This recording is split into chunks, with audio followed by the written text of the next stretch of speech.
Hello and welcome to our first Friday football forecast of the season. I'm Jeff Jones. I'm joined by the entire KVUE Sports team. We're here inside of the stadium, the field here in Pflugerville, at stadiums like this all across our area. High school teams are kicking off week 2 tonight, but the Longhorns will kick off their season inside of DKR tomorrow. We're going to take a look ahead to that game. And Corey, I'll start with you, man.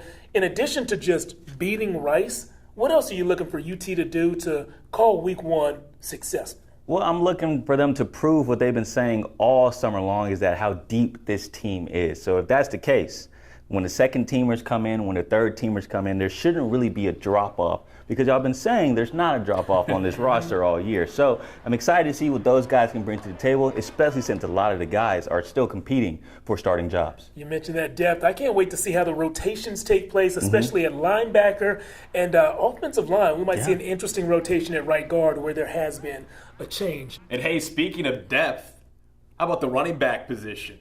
Jordan Whittington tweeting earlier this week his favorite rapper is actually Meek Mill. What about Keelan Robinson? No respect for Keelan Robinson? K-Rob. Come on. K-Rob. Come on, but you got Jaden Blue, you got CJ Baxter, you got Jonathan Brooks.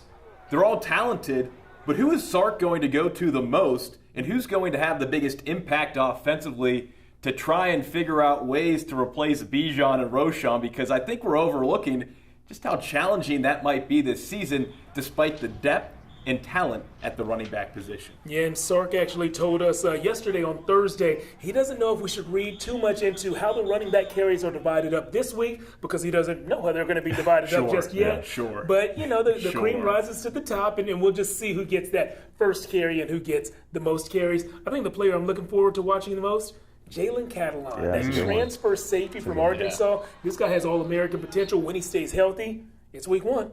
He's healthy. All right. Before we actually sign off here, we got to do some score predictions. Corey, who's going to win? What's the score going to be?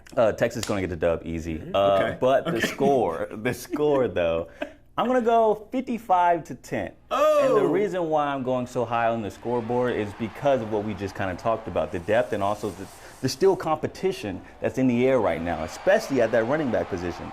Because once Jaden gets in the game, once a Keelan Robinson gets in the game or a CJ Baxter gets in the game, they're not doing it just to run the clock out. They're still trying to prove that they could be the starting running back. So they're going to give it their all, whether it's the third quarter, the second, or the fourth quarter, no matter how big the lead is at the time. Iron sharpens iron, and you need that. Actually, we didn't talk about this at all, but in my head, I have Texas 52, Rice 10, so we're a field goal off. It's on, Corey. It is on, Simos. I want that 3 points. Yeah, and I think I'm going to go 44-10. Like I told you earlier, we're standing here inside 10. of the field stadium.